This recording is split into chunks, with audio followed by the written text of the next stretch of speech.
que fazem com que a gente desperte para alguns assuntos. E este assunto é estritamente para tratar da questão dos jovens dentro do movimento espírita. Como está isso? Como está essa relação dos jovens com o movimento espírita? Como está a participação dos jovens no movimento espírita? Como nós estamos recebendo essa nova geração, que a espiritualidade já vem nos avisando há algum tempo, que aí estavam chegando. A gente ouve falar de índigos, cristais, a gente ouve falar de um monte de tema, mas como é isso funciona? Eu não sei vocês, mas aí eu vou falar da minha parte, e aí motivou o estudo e até algumas pesquisas. Uma das coisas que mais me impressiona, e aí pode ser que particularmente cada casa tenha um tipo de condução, ou possa estar vivendo uma realidade um pouco diferente, mas hoje, na minha concepção, por frequentar as casas espíritas, tanto nas palestras, quanto nos dias, muitas vezes, dedicado aos jovens, é preocupante, no meu conceito, esse êxodo dos jovens dentro do movimento espírita. Esse saída dos jovens, essa pouca frequência dos jovens. Isso, quando eu falo, não quer dizer que uma casa não possa estar de repente diferente, com uma metodologia que atraia mais, outra, mas o que a gente percebe no coletivo, né, nesse coletivo de várias casas que a gente frequenta, é pouquíssima frequência dos jovens dentro do movimento espírita. Né? Nós somos hoje, na minha concepção, uma doutrina envelhecida. Se a gente frequenta as reuniões públicas, a gente percebe que é pouquíssimo o envolvimento dos jovens nas reuniões públicas. E não é só nas reuniões públicas. A gente, quando conversa muitas vezes com evangelizadores, né, que a gente tem mais intimidade para tratar do assunto, eles falam dessa preocupação. E preocupação que esbarra em algumas diretrizes das instituições, esbarra muitas vezes na agitação normal da vida do jovem. Então são vários assuntos que a gente vai trazer hoje para que a gente possa refletir melhor sobre esse tema. Para começar, eu trouxe um trechinho aqui de um escritor espírita chamado Jaime Ribeiro. E ele é um trechinho bem pequenininho, onde ele traz, primeira coisa, um pedacinho da Gênese que fala assim: a época atual é de transição. Confundem-se os elementos das gerações. Está lá na Gênesis, no capítulo 17, no item 28. Ou seja, estamos falando ao tempo inteiro de um momento de transformação.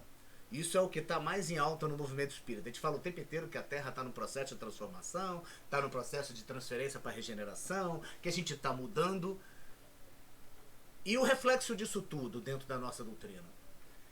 Como é que está sendo essa transformação para nós? Que o planeta está transformando, isso é nítido. Isso é nítido. Que o planeta vai mudar de graduação, é nítido. Independe da doutrina espírita, de qualquer outra crença. O processo de transformação do planeta é o mesmo processo que a Terra já passou algumas vezes e que outros mundos já passaram. Não é um processo que depende de nós, espíritas. Essa transformação acontecerá de qualquer forma. Mas eles falam abertamente pra gente já há alguns anos, há algumas décadas até, sobre essa geração que vem chegando. Sobre esses jovens que vêm chegando. Né? A gente vai falar mais pra frente da geração dos millennials, da geração Z, né? Nós aqui, a maioria, já somos da geração Y, né? Já somos de uma geração mais antiga, mas a gente vai falar um pouquinho dessa geração que vai chegando hoje na Casa Espírita e que vem tendo choques na relação, choques nesta condução que muitas vezes nós estamos tendo nas nossas instituições. O Jaime fala assim: alguns jovens estão batendo nas nossas portas. Entram em silêncio, ficam no fundo da sala das reuniões públicas. Vagam curiosos nas nossas livrarias, de prateleira em prateleira. Observam-nos atentamente. Muitos deles chegaram aos nossos centros após serem impactados por algum conteúdo espírita que ouviram nas redes sociais. Outros seguiram os passos dos familiares ou sofreram algum problema de desilusão na sua vida né? Os jovens vivem num processo constante de desilusão, mas nós passamos pela fase da juventude e a gente se desilude num novo relacionamento amoroso, a gente se desilude nas frustrações que muitas vezes a gente tem naquela fase onde os pais deixam de ser nossos heróis e a gente começa a ver o pai e a mãe como um ser humano, né? A gente até uma determinada idade, as nossas relações com os nossos pais são relações de heróis, né? A gente olha os nossos pais com perfeição. E aí a gente vai desenvolvendo, vai amadurecendo, vai crescendo, vai desenvolvendo o senso crítico e começa a observar que os pais são imperfeitos. Começa a observar que os pais erram, que os pais cometem equívocos, que os pais são seres humanos normais, de carne e osso. Não tem uma capa vermelha, nem possuem um escudo na mão. São seres humanos normais. E isso entra em choque com toda aquela idealização que a gente tinha dos nossos pais. E essas frustrações, esses momentos, são turbulentos nas cabeças dos jovens. E aí o jovem que está vivendo toda essa turbulência tem que ainda ser parte integrante de uma instituição religiosa. Nós não vamos falar das outras, vamos canalizar para a nossa doutrina. E o Jaime diz assim: esses jovens foram atraídos pela força inexorável dos compromissos reencarnatórios. Eles estão entre nós. É por isso que é o subtítulo do nosso estudo. Ou seja, não tem jeito, estão chegando às nossas casas, estão frequentando as nossas instituições, chegam sequiosos de curiosidade, não é mais aquela geração que aceita o sim pelo sim ou o não pelo não. Se é não, tem que ter explicação, né? Se você diz que não pode, algo tem que ser justificado para que esse não seja aceito.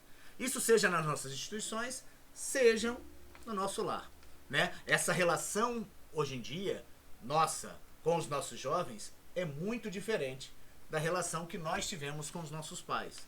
Onde a gente gostava de dizer que meu pai só olhava para mim e eu já sabia o que eu tinha que fazer. Eu não sabia o que eu tinha que fazer, eu fazia na marra porque eu era obrigado. Eu não concordava muitas vezes com aquilo que estava sendo determinado. Mas era uma geração onde não se tinha o direito ao questionamento.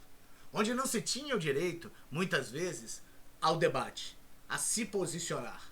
E muitas vezes hoje você percebe a dificuldade que os mais velhos têm de lidar com essa geração que tudo tem que ter uma determinada explicação. A gente trouxe duas pesquisas feitas pela Federação Espírita do Paraná, bem interessantes sobre o tema. Porque a gente hoje em dia, a gente tem... Vou trazer a primeira pesquisa. Eles botam assim: os jovens entendem que o centro espírita deve ter espaço para debater temas sociais à luz da doutrina. Questões sociais, drogas, questões de gênero, preconceito racial, assuntos que os jovens acham que têm que ser tratados.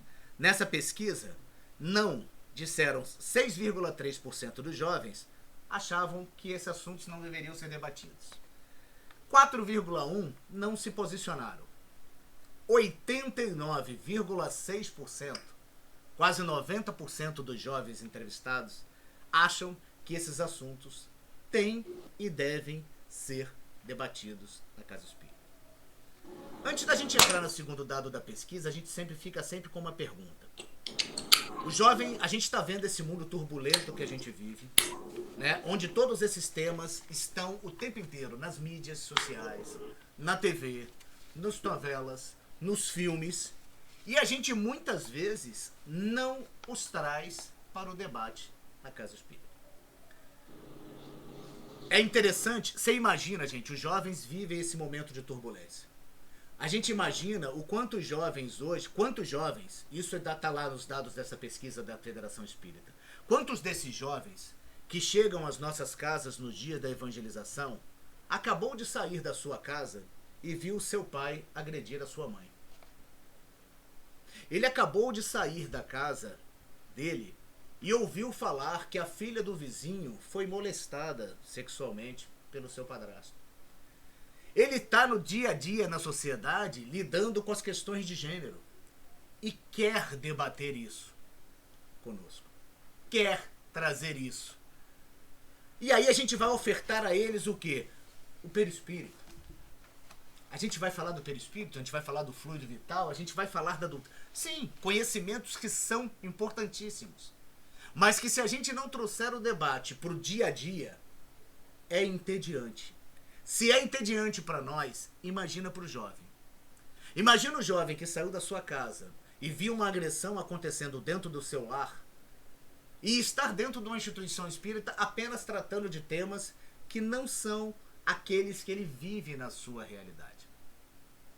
E aí quando eu falo da casa espírita, a gente fala da escola, a gente fala das instituições como um todo que necessitam, não é mais opcional, tratar desse assunto. Não dá mais para a gente dentro da casa espírita olhar um jovem que vive as suas dúvidas na questão do gênero naquele momento e a gente fingir que não está acontecendo nada. Ou simplesmente não tocar no assunto. Porque ele lá fora já sofre da sociedade muitas vezes o seu preconceito, as suas dificuldades, as suas limitações de assunto. Pais e mães, na grande maioria das vezes, não têm habilidade nenhuma para conduzir o assunto. E aí qual é a expectativa que ele agarra? Ah, eu estou numa doutrina racional. Eu estou dentro de uma instituição espírita que fala de progresso, de modernidade, então lá eles vão tratar do assunto. E não tratamos do assunto. Não tratamos do assunto. Se alguém, depois quando a gente conversar, se alguém puder trazer para nós a informação de que é tratado isso nas suas instituições, eu prometo que eu ficarei de uma felicidade, né, comemorando aqui com vocês, porque a gente sabe que essa não é a realidade do que a gente acompanha nas nossas instituições religiosas. Numa outra pesquisa dentro da Federação Espírita, um outro dado interessante que eles trazem para nós, e esse alerta para todos nós, é sobre a frequência, né, a média de idade da frequência na casa espírita. 3,5% dos frequentadores das casas espíritas têm mais de 70 anos. 17,7% têm entre 61 e 70 anos. 22,9% entre 41 e 50 anos. 15,5% entre 31 e 40. 5,7% dos 21 aos 30. E apenas 2,3% são jovens de 11 a 20 anos. Já somos uma doutrina pequena, em termos de quantidade, né? Mas ficamos felizes de dizer que estamos felizes das nossas casas ter a qualidade. Mas olha bem, apenas 2,3% de jovens entre 11 e 20 anos estão frequentando as casas espíritas. Por quê? O que está acontecendo para esses dados tão alarmantes? A gente vai falar um monte de coisa sobre o desinteresse do jovem, né? O jovem está naquela fase turbulenta, ele não tem interesse. Muitas vezes a gente ouve isso, né? Falta participação. Falta participação ou falsam oportunidades de participação que os atraem. Eu estou dizendo isso pelas casas que eu participo mais ativamente. Muitas vezes a gente organiza eventos, até grandiosos, dentro da casa. Eventos para arrecadação, eventos... E os jovens não participam da organização do evento. E o pior, muitas vezes não são nem convidados a participar. E mesmo que sejam convidados a participar, muitos deles se afastam dessa participação porque a participação é limitada. Vocês podem dar palpite até a linha 2. E o jovem não funciona até a linha 2. Ou o jovem entra ou o jovem não entra. Né? Somos jovens, fomos jovens, né? Passamos por essa faixa etária e tudo nosso é 100%, é intenso. A gente quer estar dentro integralmente de um processo. A gente não aceita ser apenas uma parte nesse processo. Eu falei isso aqui uma vez e vou repetir. Eu não lembro mais o ano, mas alguns anos atrás, a juventude espírita da nossa região aqui, de Campo Grande, Santa Cruz, se reuniu e realizou um evento na Abena, organizado 100% por eles. os ingressos, a propaganda, o almoço, todos os temas escolhidos da palestra por eles. Os temas foram preconceito racial, a homossexualidade e a discussão dos direitos da mulher. Aí eu fiquei curioso, porque quando me chamaram até para fazer um dos estudos, eu perguntei, sim, aí, mas vocês não vão divulgar? Quais casas que estão participando? Não tem casas participando. Estamos fazendo de maneira independente. Aí eu falei, por quê? Porque se começarmos a envolver as instituições, eles engessam o nosso processo. Se a gente começar a envolver as casas nos limitam a nossa liberdade. E eles fizeram teatro, música, dança, arte. Com muita gente do Amor a Cristo participou, muitos jovens da região de Santa Cruz participaram. E aí você, de paciência, você pergunta e fala assim, sim, bacana, funcionou 100%. Eu cheguei para fazer o estudo, era para meu estudo ser às 9 e pouca, eu saí de lá às 8 da noite e o evento ainda não tinha acabado. De uma forma dinâmica, de uma forma alegre, de uma forma independente. Era gostoso você fazer uma palestra onde os jovens estavam na sua frente, sentados no chão, deitados numa esteira, num colchonete, questionando, perguntando, bem no estilo jovem. Bem no estilo jovem. Aquela coisa à vontade, e tudo funcionou maravilhosamente bem. Sem termos que pedir a eles disciplina, disciplina e disciplina. A disciplina foi feita de uma maneira leve, organizada, tranquila, mas no jeito deles de conduzirem o processo. A gente trouxe um textinho aqui da Revista Espírita de 1866. Olha bem, 1866, não estou falando agora não.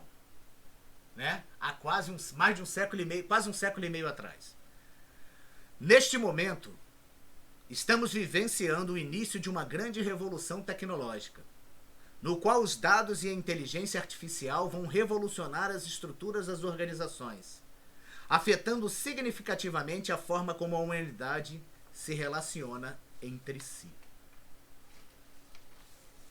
Conseguem perceber? 1866, a Revista Espírita já trazia para nós este momento de mudanças, de tecnologia, de coisas sendo inseridas no nosso movimento espírita. Vocês vão repetir comigo, depois vocês me dizem se não foi assim com vocês. Hoje, eu ouço os mais velhos falarem assim para os filhos, gente, larga esse celular, larga o computador, vem se relacionar mais. Gente, eu ouvia isso há 30 anos atrás do meu pai, quando a televisão se tornou uma coisa habitual. A simples televisão. Meus pais falavam a mesma coisa pra mim. Caramba, sai desse quarto, vamos ver televisão, vem cá pra sala, vem conversar com a gente. E eu ouvia meus pais dizerem que os meus avós falavam a mesma coisa. E daqui a 15 anos, esses jovens da geração tecnológica estarão falando a mesma coisa para suas crianças. Caramba, que geração artificial, que geração que só faz isso, que geração que só faz aquilo. Gente, são gerações. A tecnologia, que era tão criticada por nós, muitos de nós da nossa geração, que criticávamos essa tecnologia, como estaria o movimento espírita hoje se a gente não tivesse essa tecnologia durante a pandemia? Como estariam os nossos estudos? Como estariam os nossos encontros, nossas palestras? Essa mesma tecnologia que a gente tanto repreendeu, que a gente tanto criticou até bem pouco tempo atrás, antes da pandemia tomar conta do país. Porque o jovem, esse é o mundo deles. Essa é a realidade deles. E não quer dizer que eles não convivam ou que não se relacionem. Num outro trecho da Revista Espírita, ela fala assim, a regeneração está aí. Uma nova ordem de espíritos estão reencarnando no mundo, com o objetivo de nos auxiliar nessa grande transição. Espíritos nobres que se aliarão conosco na preparação do mundo de regeneração. Será que estamos preparados para receber esses novos colaboradores nas nossas instituições? Será que estamos atentos e vigilantes para que eles não passem despercebidos aos nossos olhos desatentos? Olha a pergunta que era feita lá atrás. Será que nós já estamos preparados para abrir as nossas engessadas instituições para os jovens? Porque a gente percebe no meio espírita que muitas coisas nas nossas casas acontecem daquela forma. Ah, é assim. Aí você pergunta, mas por que é assim? A grande maioria das vezes a gente responde, sempre foi assim. Mas sempre foi assim por quê? Porque é uma tradição nossa. Muitas vezes sem que a gente até questione o porquê que isso ainda é feito.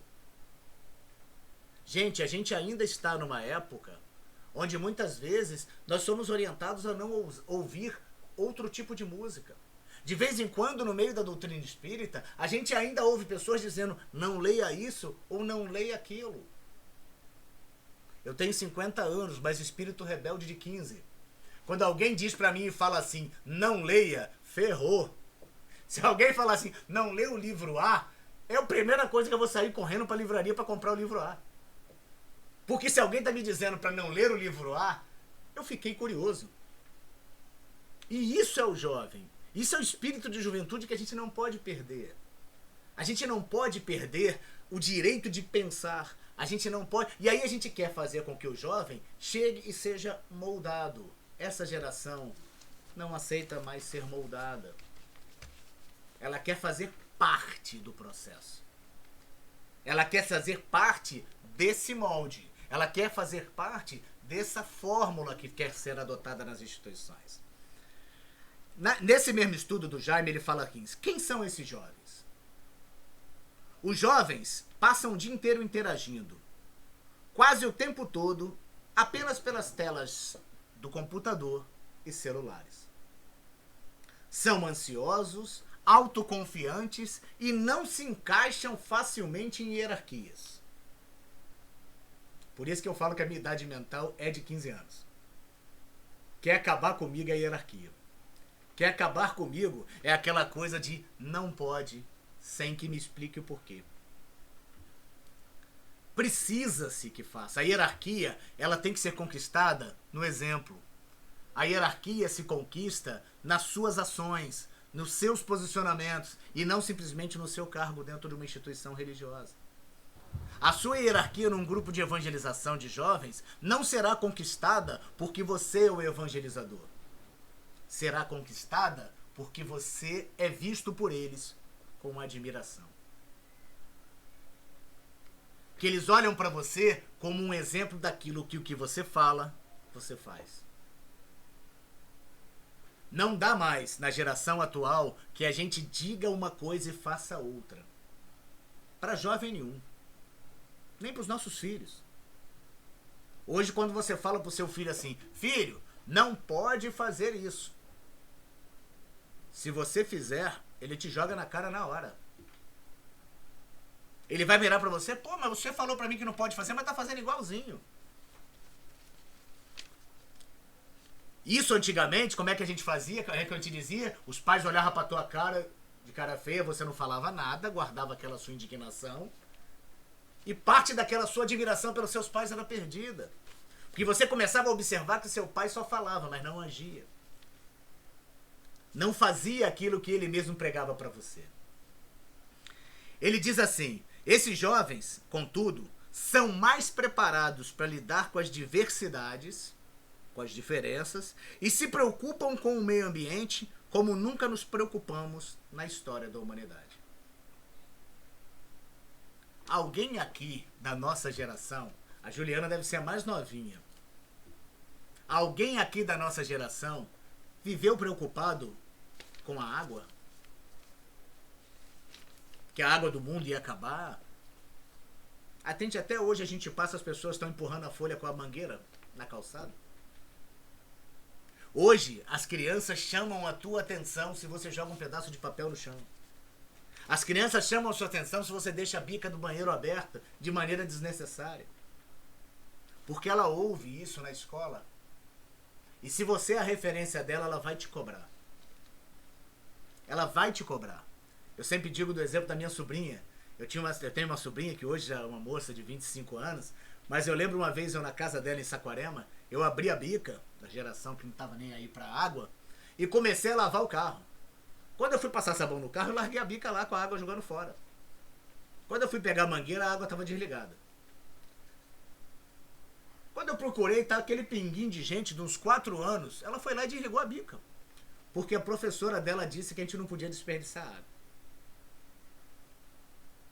Numa geração anterior, a gente olharia para a cara da minha sobrinha e rosnaria para ela, né? Ameaçava, sou teu tio. Não é isso? Nunca mais esse tio deixou a bica aberta. Nunca mais esse tio deixou de comprar um bico para botar na mangueira que enquanto não estivesse usando a água não parasse. Porque aquela criança de 3, 4 anos tem sempre o que te ensinar. Mas é isso que a gente vê na nossa sociedade? É isso que a gente percebe nas nossas, muitas vezes, nos nossos evangelizadores, a capacidade de parar assim, peraí. Esse jovem questionou uma coisa aqui que ele pode ter razão. Ou não. Eu vou usar a minha autoridade de evangelizador, a minha autoridade de líder, e vou falar, não, isso não se discute aqui não.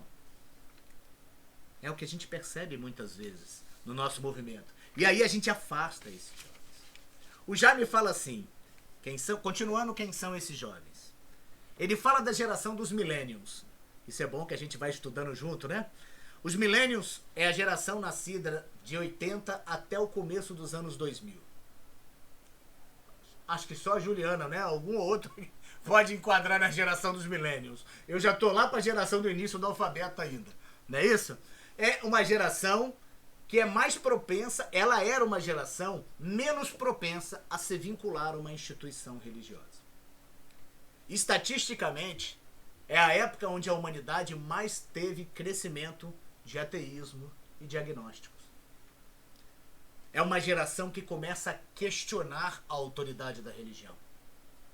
É uma geração que começa a questionar se a Juliana fala, ela tem que fazer. Se o Tarcísio, se a Eliette, se a Raquel, se a Maria Aparecida, se a Vidiana, se a Luísa, se a Maria Carmen, se a Conceição falam, ele tem que fazer aquilo que ele fala. Senão eu não aceito. Então é uma geração que questiona, aprendeu a questionar tudo. Aí ele fala assim, essa geração dos milênios acredita que olha bem, que importante, que a religiosidade é mais importante do que religião. Ou seja, as ações dentro daquilo que a gente aprende, dentro das nossas doutrinas espíritas, são muito mais importantes do que decorar as obras da codificação. Para essa geração, viver a doutrina espírita, a caridade, a tolerância, o respeito, é que é o importante. E não mais saber as obras da codificação de trás para frente, de frente para trás, perguntas, respostas e aonde estão as vírgulas. Para eles, viver a religião é muito mais importante do que simplesmente se dizer religioso. Exatamente, olha bem, como os espíritos querem de nós. Essa característica dos jovens deveria já ser o suficiente para criar essa sinergia entre jovem e doutrina espírita. E o que a gente percebe não é isso. Gente, há pouco tempo atrás eu estava numa reunião de dirigentes de uma casa espírita. Era uma reunião da nossa casa com os palestrantes da casa espírita. Como é uma casa grande, nós tínhamos bastantes palestrantes. E aí algumas orientações, como a música, como o ritmo que for usado numa palestra.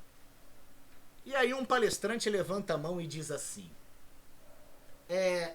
vou aproveitar, só para ressaltar, esse palestrante devia ter os seus 80 anos, quase, 70 e poucos anos. Eu queria salientar uma coisa. Eu estive aqui na reunião de final de ano dos jovens da casa, e eles estavam dançando, tocando instrumentos, ouvindo músicas alegres, que eu não concordo. Aí estou eu lá sentado com meus botões. Reunião de final de ano da juventude da casa. Primeiro, o que um palestrante de 80 anos está fazendo lá? Segundo, são jovens. Jovens dançam. Jovens cantam, jovens se abraçam, Jovens são mais calorosos. Infelizmente, se a gente reparar, eu, pelo menos quando era jovem, era muito mais caloroso do que eu sou hoje. Quando eu era jovem, eu era mais de abraçar. E aí, abraça e beija. Hoje em dia, a gente é totalmente retraído. A gente vai ficando mais velho e vai perdendo essa capacidade de olhar para o outro de igual para igual. Porque o jovem, muitas vezes, não tem essa capacidade da segregação, do olhar malicioso, do olhar que separa, do olhar discriminador.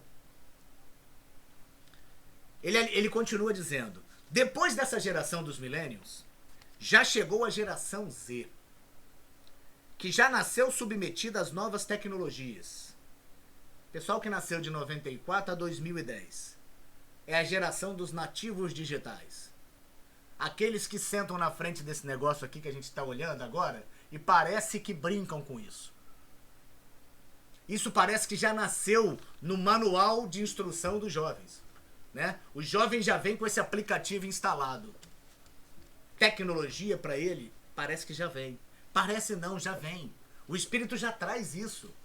Ele já veio da espiritualidade trazendo essas capacidades. Essa nova geração não se conforma em ser passiva e tem profundo interesse em produzir conteúdo. Eles não querem simplesmente chegar na casa e ouvir aqui funciona assim, assim, assim, assado. Eles querem dizer, posso dar os palpites? Posso dar as opiniões? Por que a gente não pode fazer isso? Por que a gente não pode fazer aquilo? Isso é habitual dos jovens.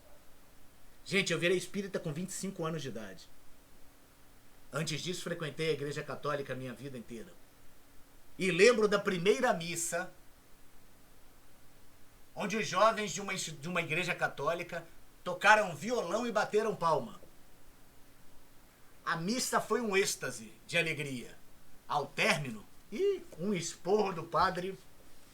Quem autorizou vocês a fazerem isso aqui? E a missa teve um magnetismo ímpar. Tudo acertado entre os jovens e a evangelização. Só que a ideia, o engessamento, não liberava eles para esse processo. Aí ele fala aqui. Nós vamos entrar numa questão que eu acho muito bacana. Talvez a principal questão hoje. Todos nós no meio espírita já ouvimos a fofoca espiritual de que Emmanuel está reencarnado em São Paulo, não é isso? Mas todo mundo já ouviu falar nisso no meio espírita. Parece que tem gente que tem assinatura de caras espiritual. Todas as fofocas do mundo espiritual a gente sabe ali. Né? Ouve-se falar nisso. Emmanuel está encarnado. Vamos dizer que isso seja real.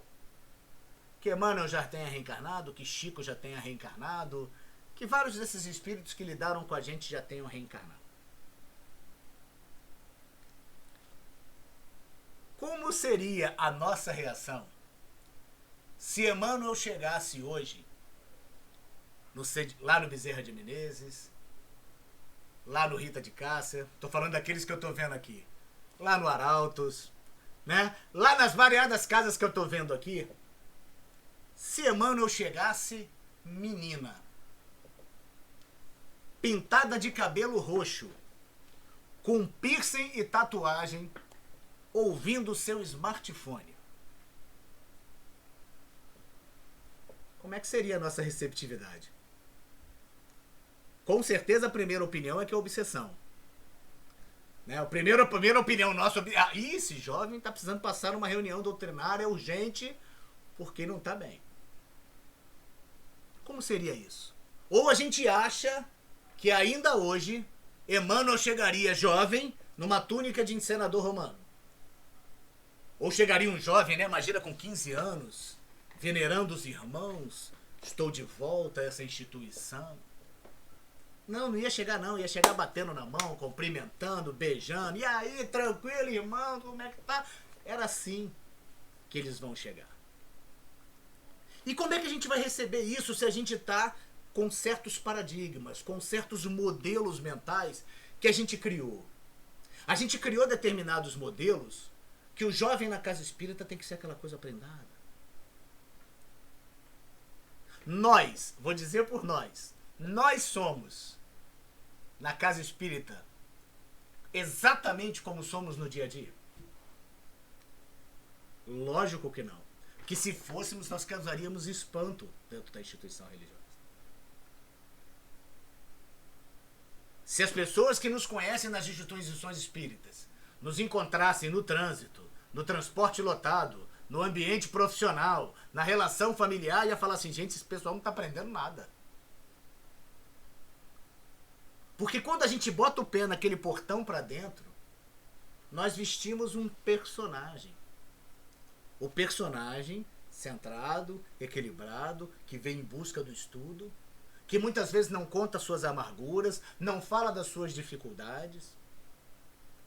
Quando a casa espírita deveria ser esse processo terapêutico. Quando a casa espírita deveria ser aquele lugar onde a gente tinha que ser totalmente autêntico, totalmente transparente, totalmente verdadeiro. Esse deveria ser o nosso papel. Esse deveria ser o ambiente de uma casa espírita. Aliás, é isso que as instituições espíritas estão nos pedindo a todo instante.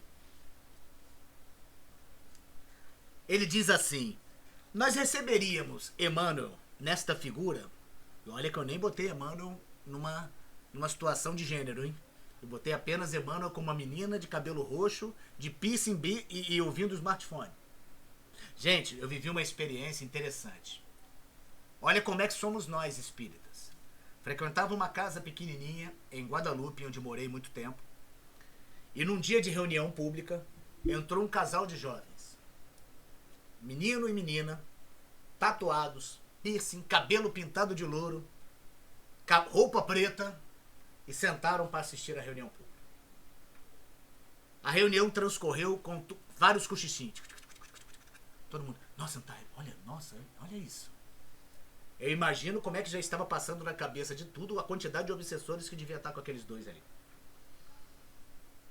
A reunião transcorreu, os olhares condenatórios, julgadores, que continuaram. Ao término da reunião, todo mundo indo embora, tinha uma cantinazinha, onde o dirigente da casa, a casa era bem pequenininha, vendia um guaraná e uma pizza para arrecadar alguma coisa para casa. E nós estamos lá conversando com ele. Gustavo, grande companheiro Gustavo. Centro Espírita Propaganda, Luz e Amor, em Guadalupe. A gente chegou, Gustavo, tudo bom, não sei o que lá. Aí para uma senhora no balcão. Gustavo, você reparou nesses dois jovenzinhos que chegaram de cabelo louro? Gente, que coisa, né? É uma coisa estranha, né?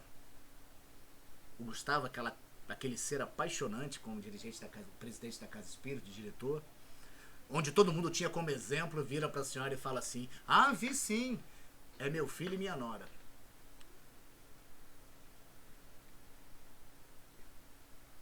Imagina a cena. Naquele instante eu percebi que da senhora só ficou o corpo, o espírito tinha ido embora correndo de vergonha. Olha como é que a gente julga pela aparência.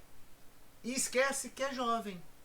São jovens. Jovem se veste como jovem. Jovem quer pintar o cabelo. Jovem é jovem. E a gente quer criar padrões de moralidade pautados em roupa, em vestimenta, em cor do cabelo, em linguajar, na música. Ele fala assim, precisamos nos atualizar. Ainda estamos presos, olha bem, nós ainda estamos presos à forma como fomos engajados ao espiritismo quando o conhecemos. Nós somos frutos desse espiritismo que a gente recebe das nossas instituições, que nos leva a acreditar que novas gerações devem se adequar àquilo que a gente acredita ser o certo. Para nós, se eles não entendem, é um indício de que não estão comprometidos ou preparados para servir Jesus. Se o jovem não se enquadra no nosso modelo cultural, a gente acha que ele está fora de um conceito. É assim para tudo na nossa sociedade. É esse modelo cultural que trata a mulher como ser inferior ainda, né? O machismo, justifica o machismo no país, que ainda acha que a mulher é um ser inferior. E assim vai. São modelos culturais que precisam ser desfeitos. São modelos culturais que precisam ser, né, alterados. E ele fala assim, estamos tão enganados, pois eles se interessam por tudo, mas eles querem modernidade. Eles querem ter liberdade e participação. Uma das outras coisas que a gente ouve muito no meio espírita quando se fala de jovens é assim: ah, mas os jovens também não são engajados. Eles não entram nas atividades da casa espírita. A gente já parou para lembrar como éramos nós quando jovens? Conseguimos pensar, gente, jovem. Tem jovem que só vai poder ir ao trabalho 2 vezes por mês na casa espírita. Porque o jovem, e não quer dizer que ele não é compromissado, é o que ele pode dar. Aí ele fala aqui, o jovem tem muitas tarefas a cumprir. Ele estuda, e estuda muito, né? A nossa sociedade cobra cada vez mais cedo dos nossos jovens. Ele quer ter direito a ter amigos. E de preferência amigos diferentes, que pensem diferentes, que apresentem alternativas diferentes. Ele quer praticar esporte, ele quer viajar, ele quer simplesmente ser jovem. E se a gente não consegue entender essa dinâmica, a gente começa a dizer que o jovem não se engaja. A gente começa a cobrar do nosso jovem uma presença dentro da casa espírita como a nossa, que já estamos em outra fase da vida. Já temos a nossa vida num outro modelo, mais equilibrada, mais centrada. Né? A gente já não está mais nessa fase, a gente precisa de entender que o jovem tem que ter essa liberdade e esse tempo que é dele. O jovem ele quer namorar, ele quer passear, ele quer dançar, ele quer ser jovem, ele quer fazer besteira. Ele quer poder lá, quando tiver na nossa idade, falar assim, nossa, quanta besteira que eu fiz. Eu adoro lembrar das minhas besteiras. E não foram poucas. Adoro lembrar das minhas traquinagens, das minhas molecagens. Porque a história, a nossa história, é fruto de tudo isso. O espírito que nós somos hoje é fruto de tudo que a gente aprendeu e viveu. Ou a gente acha que só surgiu depois que começou a frequentar a doutrina espírita. Quando chegarmos do lado de lá e o nosso histórico de vida for passado, vai passar tudo, gente. Não tem filtro, não tem melhores momentos. Tem todos os momentos.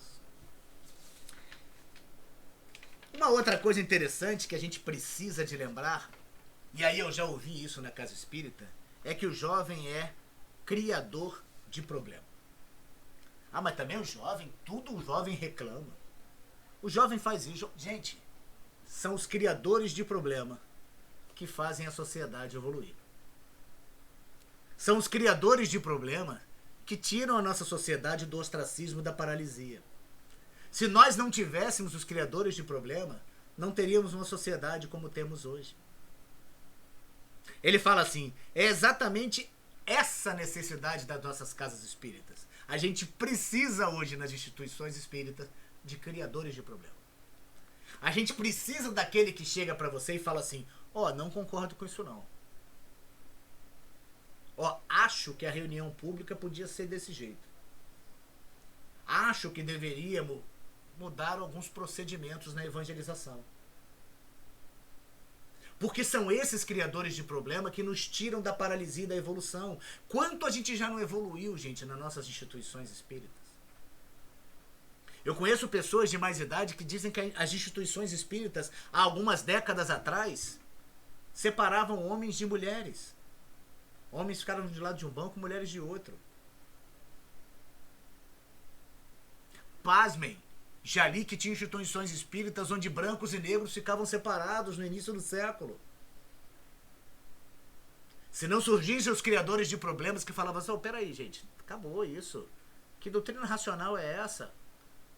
Nós temos que ser, somos iguais, somos espíritos, né? Espíritos iguais, surgimos simples e ignorantes, estamos num processo evolutivo. Se não surgem os criadores de problema, o que seria da nossa sociedade? Eu vou trazer pra gente aqui alguns criadores de problema. Alguns criadores de problema, criadores de problemão. Problemas grandes. Quer ouvir falar num criador de problema? Mahatma Gandhi. O jovenzinho criador de problema. Nelson Mandela. Alguém consegue imaginar que criador de problema foi o Sr. Hippolyte Léon Denis Rivaio em 1850? Conseguimos imaginar o que era um criador de problema trazer uma doutrina espírita para nós? Mexendo em conceitos de uma sociedade antiquada e preconceituosa?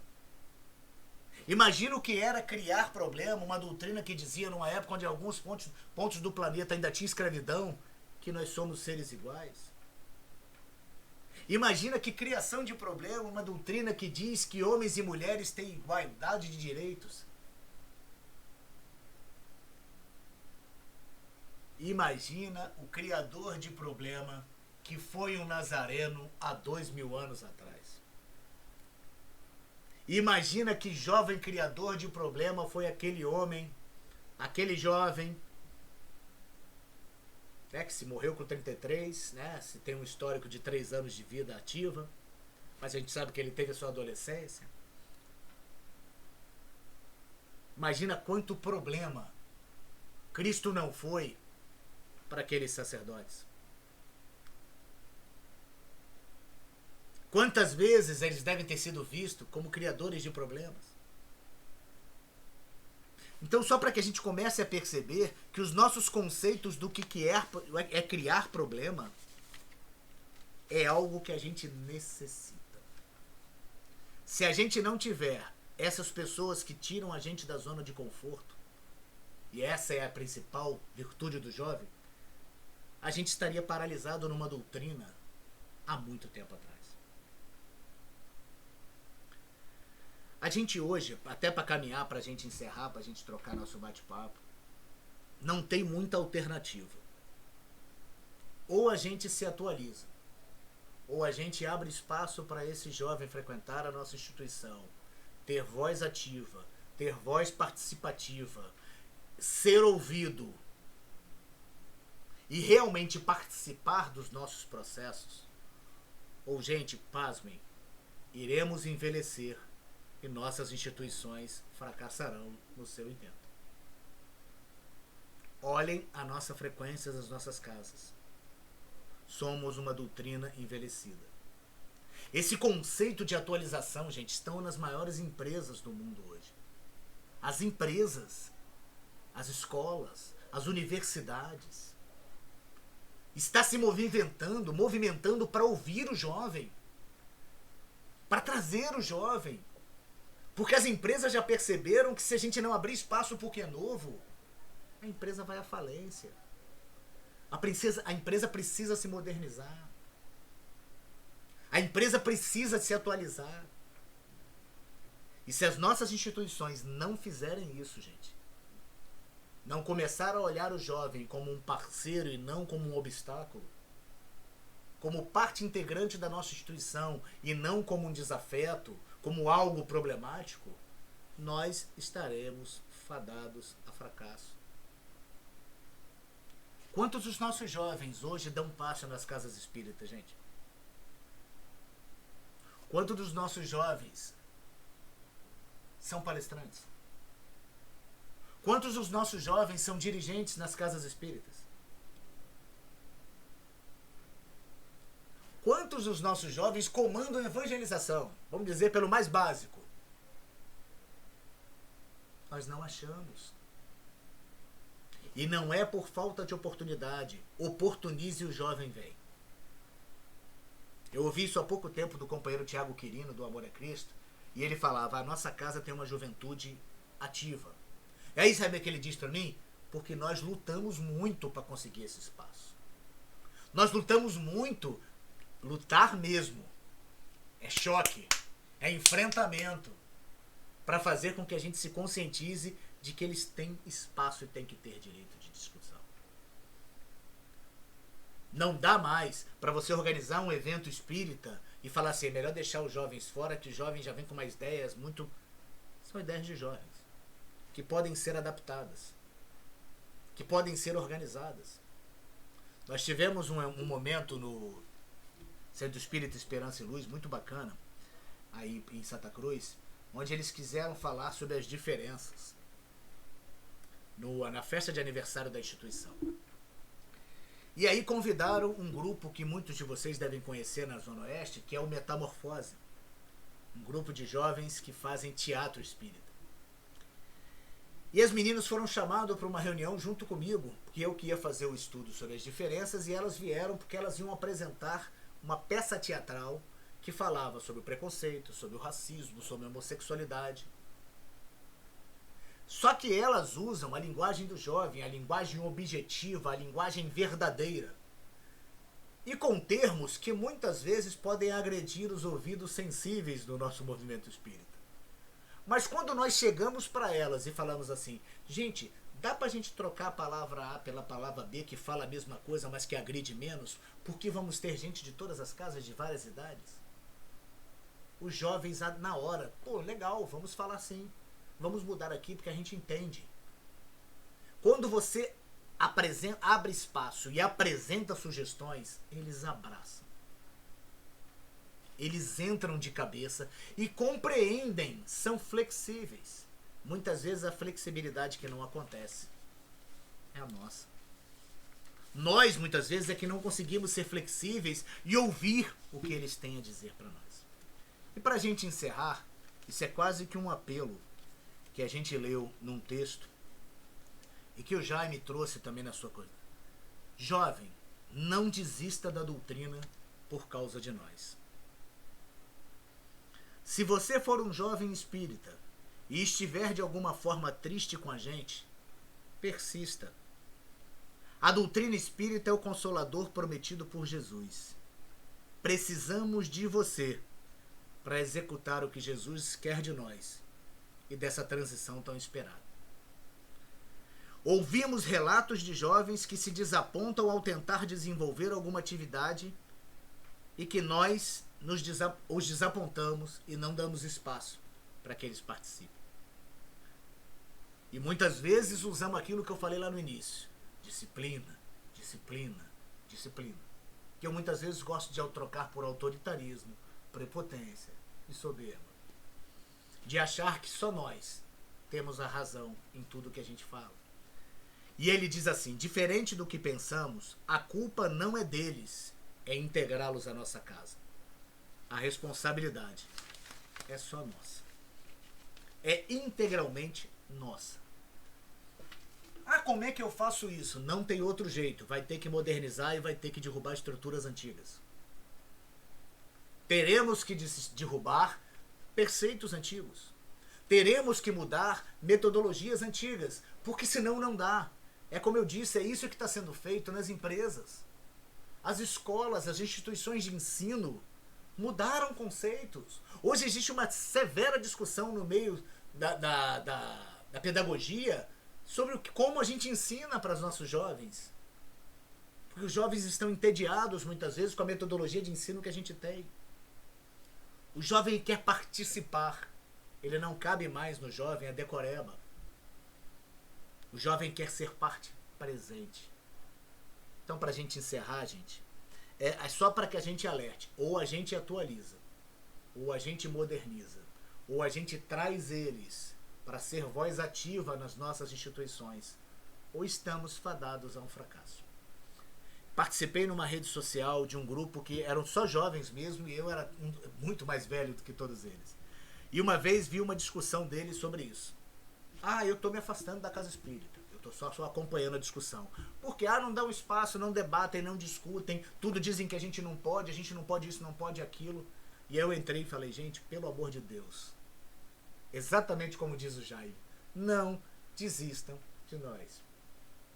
Não desistam das nossas instituições espíritas. Não desistam da doutrina espírita. Porque, gente, não tem jeito. Acho que todos nós aqui já sabemos. Nós vamos desencarnar, gente. Quem vai seguir com a doutrina são eles. E se eles nos abandonam hoje, quem toca isso? A doutrina de hoje não é a mesma de 20 anos atrás. Como não era a mesma de 40 anos atrás. E não será a mesma daqui a 20 anos. Porque novas tecnologias, novas ideias, novos representantes estarão surgindo. Então, ou a gente conscientiza da nossa necessidade de trazer a doutrina, trazer para a doutrina novos conceitos e novos conceitos só surgem com debate claro com quem traz esses novos conceitos, ou estaremos fadados e continuaremos com estatísticas dessas de esvaziamento gigantesco das nossas instituições espíritas. Cada um que reflita sobre a sua instituição espírita. E com certeza vocês poderão confirmar as estatísticas apresentadas. Pode ser que uma ou outra esteja numa situação diferenciada. Mas a realidade é essa. Somos uma doutrina hoje, ou modernizamos, ou entraremos num processo perigoso de um envelhecimento que engessa o nosso processo evolutivo. Obrigado a todos aí pela atenção. Que bom ver os rostinhos de vocês. A gente consegue matar a saudade vendo os rostinhos. Estou vendo grandes amigos aqui.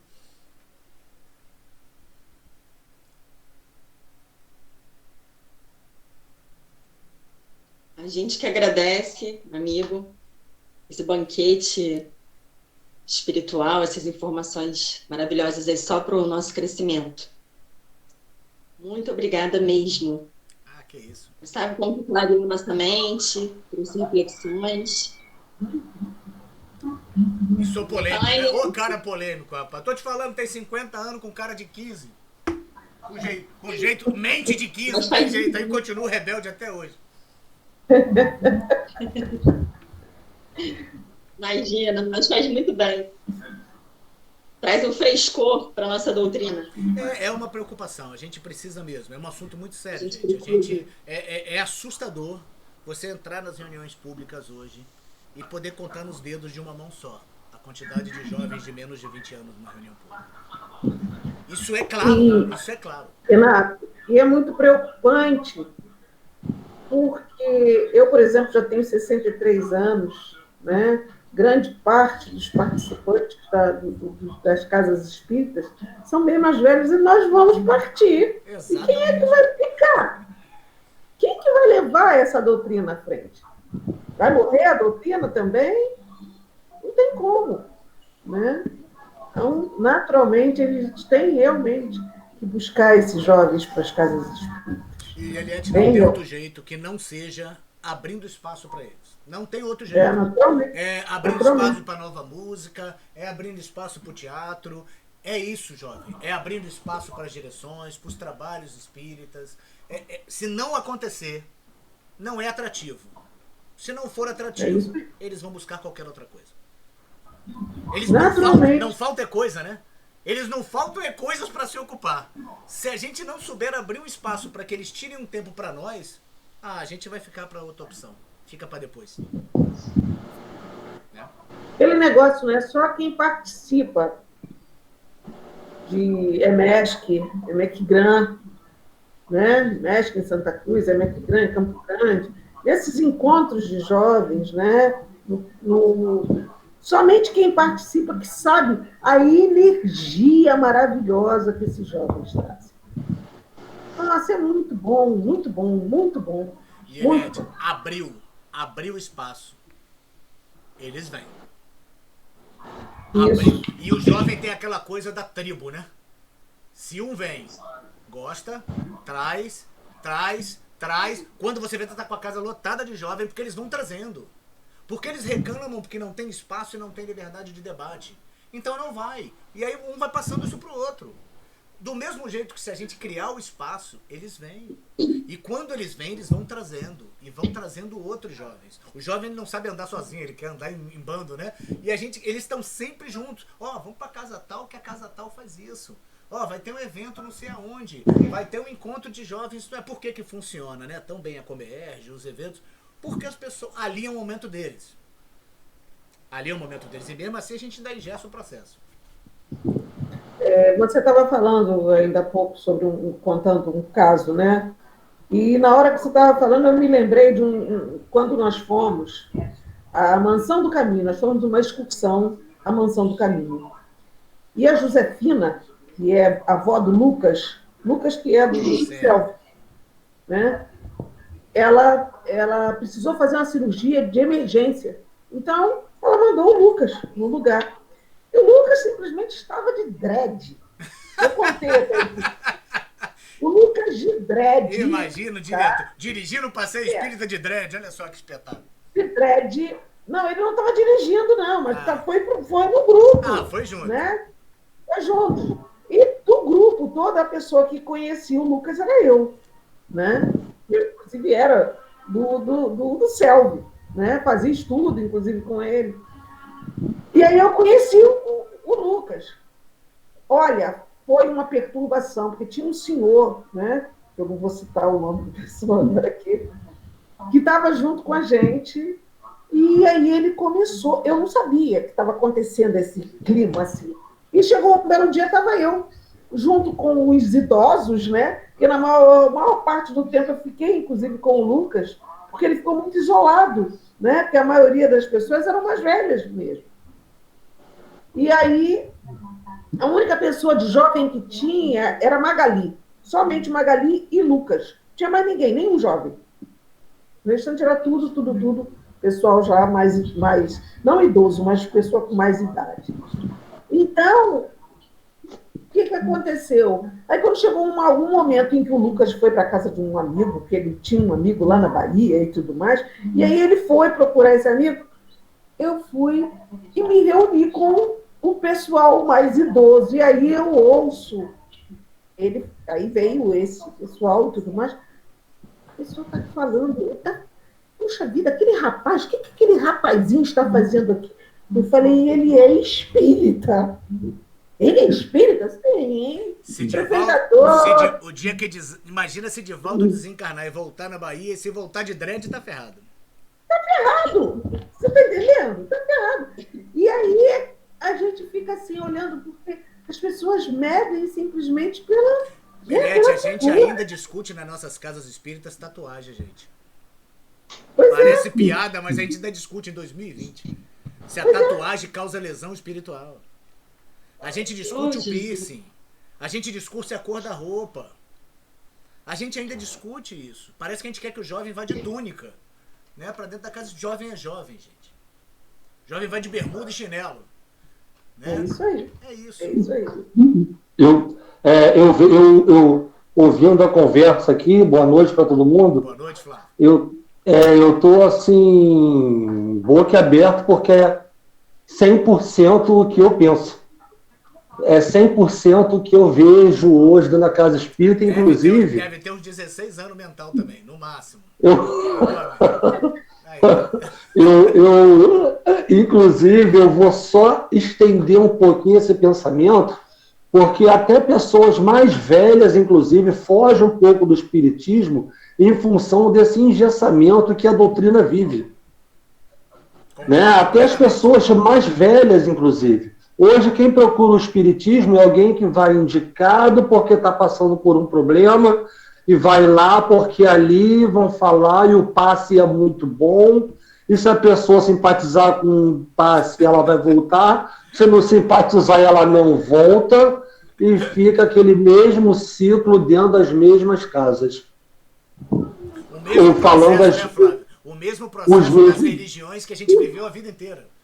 A gente continua repetindo isso dentro da doutrina espírita. Exatamente.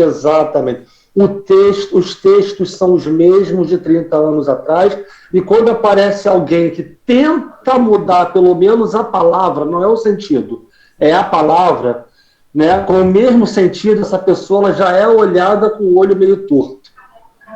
Então a doutrina precisa passar por essa limpeza. A nossa doutrina precisa varrer essa nuvem de cima da gente para que abram as portas para os jovens chegarem. Eu sou extremamente defensor disso. Há anos atrás criticavam o padre Marcelo Rossi, porque ele era maluco, ele estava com segundas intenções, por causa da música. E olha que hoje, se a Igreja Católica não faz isso, ela já estava perdendo muita gente. E hoje estaria perdendo o triplo, porque ela teve que se adaptar à nova geração dos seus adeptos. Né? O protestantismo está aí fazendo isso. Óbvio que eu ainda vejo isso com algumas segundas intenções lá, mas já vem fazendo isso há muitos anos.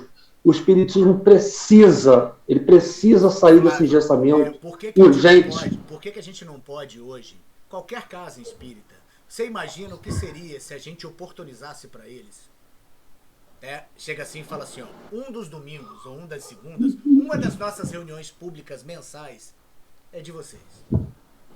Vocês dirigem, vocês dão passe, vocês escolhem o tema, vocês fazem a palestra. Gente, a gente fala assim, vai dar problema. Vai não, você vai se surpreender. Vai nada. Vai se surpreender com a qualidade. Vai se surpreender com o que esse é o meu pensamento.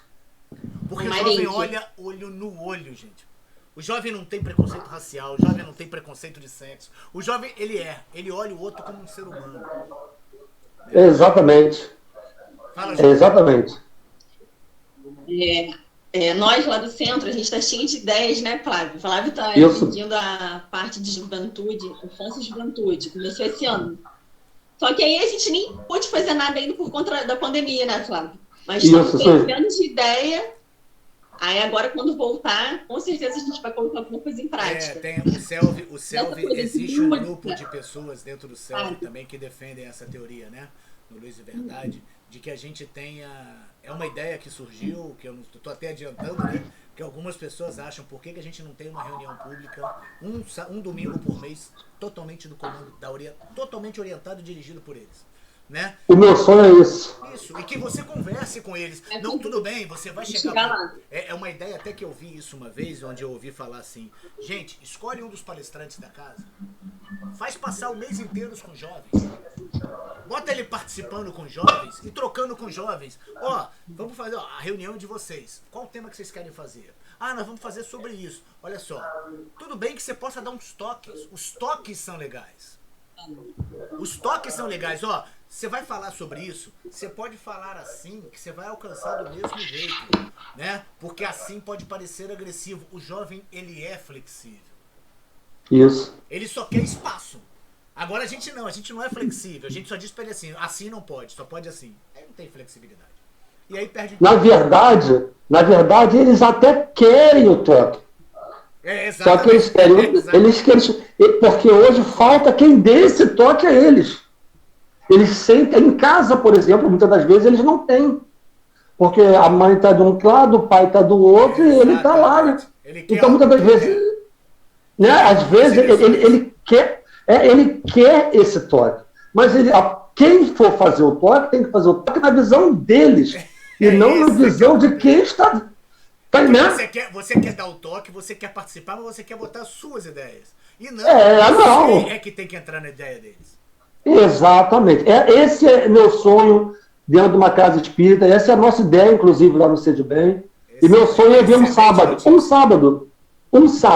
Que seja um sábado por mês. Não precisa ser todo sábado que eles não vão. Você foi bem claro, eu penso assim também. Olha, estou dando exemplo. Vamos tirar uma sexta-feira. Não adianta botar toda sexta-feira. Eles não vão, eles têm festa. Eles vão soltar. É o tal do sextor, não é? Não é dia de votar. Não, e hoje em dia, quintou, quartou, sábado, hoje é segundou.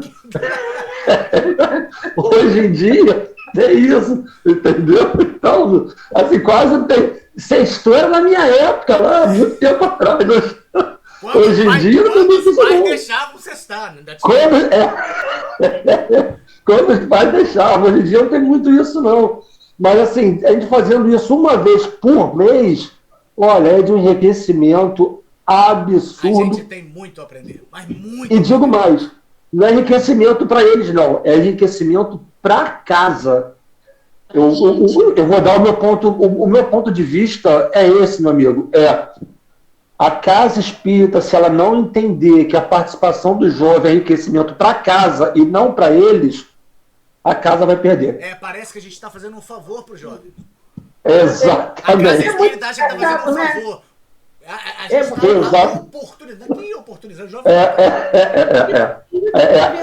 Pegadinha, né? Porque nós somos espíritas que sabemos muito bem que reencarnamos e esquecemos que ali não tem um jovenzinho. Isso. E que a gente entenda, né, Eliette, que isso é uma questão de mente. Porque eu já vivi algumas experiências interessantes. O fato não é ser envelhecido na idade. Eu já vi evangelizadores de casa espírita jovens e extremamente antiquados. É isso aí. Extremamente antiquados. Não é a verdade. juventude que faz com que o cara seja moderno. Como já vi de pessoas de muito mais idade aqui, ó, não temos quase nenhum garotos aqui e estamos debatendo abertamente o assunto. Quando tem evangelizadores jovens que não querem ouvir a opinião do outro jovem. Então é algo que é um processo. É um processo. E é justamente isso. A gente, apesar de espíritas que somos, que compreendemos muito bem a reencarnação, a gente esquece que ali não tem um jovenzinho, tem um espírito. Exatamente. É um espírito. Com certeza, com muito mais bagagem, né? Com muito mais bagagem, com muito mais o que ofertar pra gente. Isso. Isso. Muitas vezes com muito mais bagagem que a gente. Sabe? Com muito mais criatividade, etc. Tal, tem tudo. Né? Então, tem que mudar realmente. Então, o objetivo é porque é preocupante, gente. Porque quando você lê essa estatística, não preciso ler essa estatística. Alguém aqui discorda do que está na estatística? A gente conta nos dedos, gente. A gente conta nos dedos. E diminui para mim a cada dia. Eu vejo que diminui. As próprias evangelizações estão vazias. Os próprios grupos exclusivamente para eles estão vazios. Porque se a gente não traz o problema, se a gente não traz... Você senta com um jovem, gente, e fala com ele assim, vamos debater a questão da sexualidade na ótica espírita, a gente vai ficar impressionado com o que eles trazem pra gente. Qualquer assunto. Mas a gente fica ali naquela coisa aquele arrastado que não tem como, gente. Ou a gente muda a metodologia, ou vai ficar difícil. Valeu? Concordo. Tô aqui só obedecendo as ordens do comando ali. O comando já avisou, né? O chefe da facção que tá na hora. O chefe da facção que boa. A gente vai marcar um tema desse outro dia. Podem marcar. Vai ser um prazer. Semana com mais tempo. Pode marcar que a gente tem o maior prazer. E aí a gente coloca a homossexualidade também. Tema encrenqueiro. Dá um seminário, né? Não é isso? Demais. Dá um seminário, não dá? Escolhe bem polêmico, tá? Escolhe bem polêmico. Bem polêmico. Né, Juliana? Então, não me chama pra falar de perispírito mais não, porque eu não aguento mais falar de perispírito. Né, Juliana? Dá um seminário, não dá? A gente pode ficar horas. Dá um seminário. Pra gente falar sobre isso. Dá mesmo. E quando acabar essa pandemia, aí eu vou marcar um bem polêmico, assim, com as mocidades de todos os centros. E aí eu vou chamar quem? Vai ser ótimo. Que eu vou chamar quem? Vai ser bom, pode chamar. Estaremos juntos lá fazendo bagunça. Isso aí, com certeza. Foi uma felicidade, maravilhoso falar sobre isso. E quando acabar a pandemia, a gente vai tentar colocar em prática e trazer música para nossa casa, trazer os jovens. Vou tentar, junto com o Flávio, né, que ele é o diretor agora, dirigente dessa área. Flávio, aproveita, toca o terror, Flávio.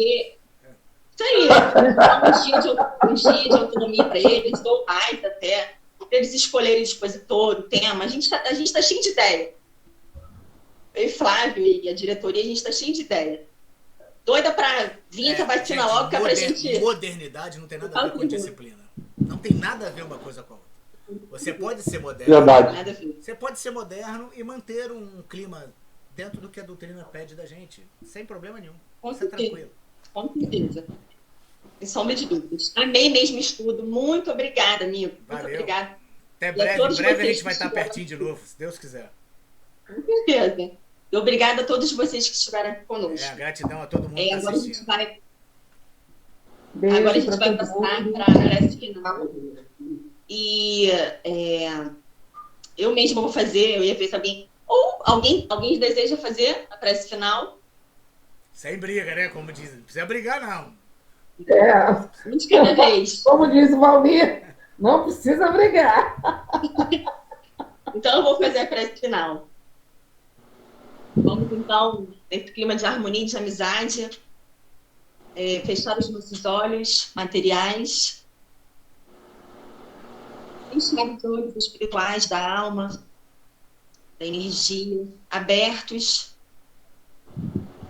ligados e agradecidos a Deus por mais esse aprendizado, esse enriquecimento. Pedimos a Ti, Pai, que consigamos colocar em prática todas as ideias, propostas, soluções, e trazer os nossos queridos jovens e crianças mais pertinho de nós, e para nos ajudar a levar os Teus ensinamentos adiante. Senhor, reforme em nós todo pensamento preconceituoso, engessado, e que nós possamos ter olhos de ver e ouvidos de ouvir os nossos jovens que só querem um pouco de compreensão, um ouvido, um olhar para as suas questões. Obrigada por Vitor de Menezes e a todos os bons espíritos que nos auxiliaram na noite de hoje. Obrigada ao nosso querido Renato Mairim, que é o seu mentor espiritual, por toda ajuda. Fica conosco, Senhor, que assim seja, graças a Deus. Graças a Deus. Agora o nosso abraço fraterno. Tem um abraço, Ai, né? A nossa casa tem um abraço Esse fraterno. abraço não Um pode abraço, faltar, né? Um abração para todo mundo, gente. Um abraço. Gente, Valeu. muito bom revê-los, Valeu, matar tá? saudade. Continuem se Conceição. cuidando, fiquem com Deus. Um beijo, Eliette. Um beijo para todos. Boa noite a Beijo, todos. boa Obrigada, noite pra todos. Ana, Raquel. Lá Eu de Cabo Frio. te mando a gravação, Ju. Beijo. Tá bom. Tá ótimo. Beijo, pessoal. Fiquem com Deus. Boa semana. Beijo.